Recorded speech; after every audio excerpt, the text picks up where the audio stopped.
మా తాతగాడు అలా చేయకపోతే నాకు ఈ కర్మ పట్టేది కాదు. జీవితం వేదవ జిందగీ చండాల్ లైఫ్. చాలా థ్యాంక్స్ రా బ్రహ్మ. చేయబోడే శ్రమ తప్పింది.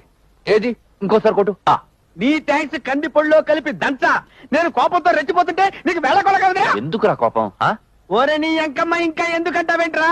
నీ ఇంట్లో పడి వంట పని చేస్తానంటే నీ ఇష్టం వచ్చినట్టు మాట్లాడతావు. ఏమన్నానని పొద్దున్న 4 లేచావు. బాయిల్ మీద బాయిల్ ఇడ్లీలు దింపుతూనే ఉన్నావు. తీరా తినడానికి వచ్చారు 10 ఇడ్లీలు ఉన్నాయి. మిగతా ఇడ్లీలు దాచేవని అడగడం తప్ప అడిగిందే లవ్ ఫుడ్ ప్రశ్న ఇంకా ప్రశ్న మీద ప్రశ్నలు వేస్తావు. నీ అంకమ్మ అసలు నేను ఎలా కనపడుతున్నానా నీకు? ఇడ్లీలు తద్దన్నం దాచుకుని అమ్ముకునే డకోటా గళ్ళ కనపడుతున్నానా? మా తాతగాడు అలా చేసుండకపోతే నాకు ఈ కర్మ పట్టేది కాదురా.